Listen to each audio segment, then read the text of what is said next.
ये है talks news network और आप देख रहे हैं पॉलिटॉक्स, राजनीति का कच्चा चिट्ठा।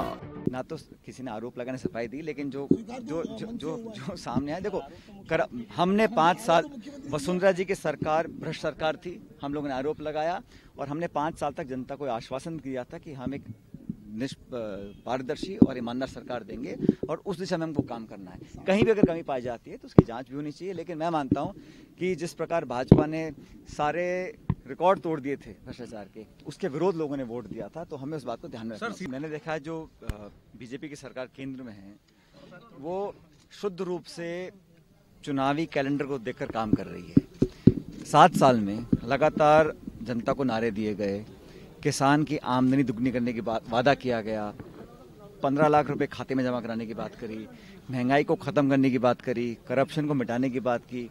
अभी राफेल को लेकर जो फ्रांस के अखबार में खबर छप रही है, जो जांच बिठाई गई है, उसके तथ्य धीरे धीरे सामने आ रहे हैं, सब खुलासे होंगे। सुप्रीम कोर्ट ने अब लखीमपुर खीरी का जो इंसिडेंट था उसके ऊपर एक और जांच बिठा दी है। तो जो लोग अपराधियों को पनाह देने का काम कर रहे हैं, जो लोग आरोपियों को नैतिकता के आधार पर पद छोड़ने के लिए मजबूर नहीं कर रहे हैं, वो न्याय कैसे दिला सकते हैं।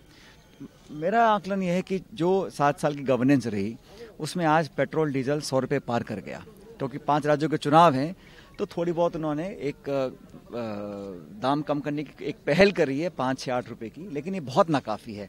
पिछले साल जब कोरोना काल था, लॉकडाउन था, तब अंतर्राष्ट्रीय बाजार में तेल का दाम आधा हो गया था अंतर्राष्ट्रीय बाजार में।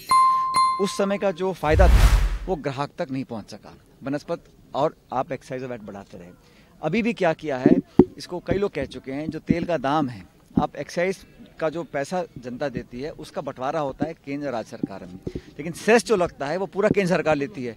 तो उन्होंने जो पूरा गणित था उसमें एक्साइज कम करके सेस बढ़ा दिया, सेस का पूरा पैसा केंद्र सरकार। 20 लाख करोड़ रुपया पिछले 7 साल में केंद्र सरकार लोगों के जेब से निकाल चुकी है।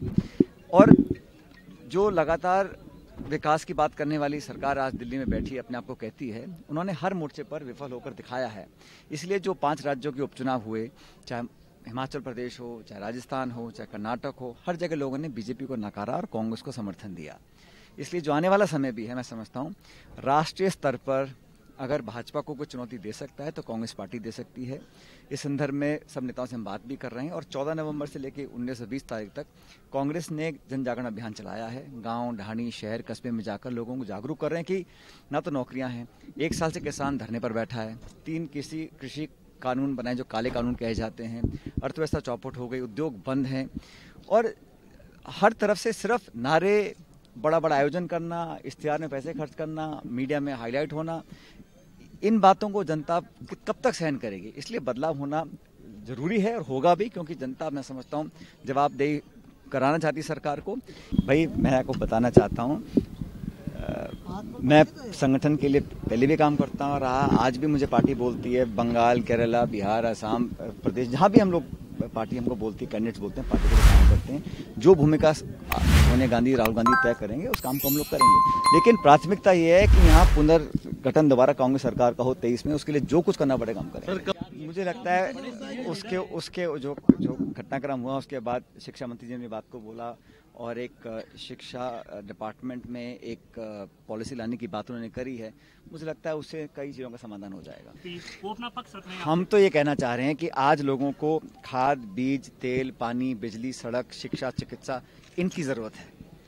और हमारे जो उत्तर प्रदेश के मुख्यमंत्री हैं, बाकी भाजपा के नेता हैं, वो ले दे के फिर धार्मिक बातें करना, टकराव की स्थिति पैदा करना, मंदिर मस्जिद की बात करना, धर्म और हिंदू मुसलमान की बात करना, वो जानबूझ के ध्यान आकर्षण करना चाहते हैं इन मुद्दों के ऊपर। चाहे मीडिया हो, और खुद नहीं बोलते तो औरों से कहलवा देते हैं। कभी कोई अभिनेता, कभी अभिनेत्री ऐसी बात सुगुफा छोड़ देते हैं कि चर्चा उस बात की होती है।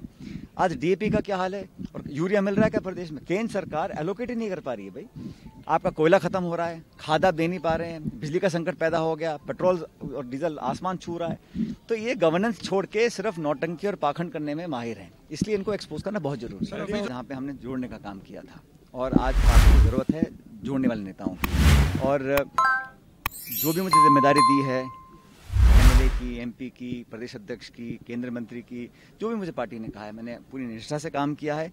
भविष्य में भी जो पार्टी मुझे आदेश दी उस काम को करेंगे, लेकिन प्राथमिकता ये है, क्योंकि हम राजस्थान से आते हैं, प्राथमिकता ये है कि यहाँ पर कांग्रेस और मजबूत हो, उसके लिए जो कुछ भी करना पड़ेगा उस काम को हम करेंगे। सोनिया सामने नहीं आ पाई, ऐसे में आप क्या सोचते हैं, अगर आपको मुख्य भूमिका में लाएंगे पार्टी या सत्ता संगठन में कहें तो युवाओं में एक जोश आएगा, क्या लगता है आप किस रूप में अब आना चाहते हैं? अभी तो आप युवा, तो अभी तो कुछ साल और हम युवा की श्रेणी में आ सकते हैं, धीरे धीरे टाइम भी निकल रहा है। देखो, इस देश की औसत आयु है 25, 26, 27 साल, तो हम लोग युवा नहीं है, लेकिन यह है कि बाकी लोगों से कम उम्र है।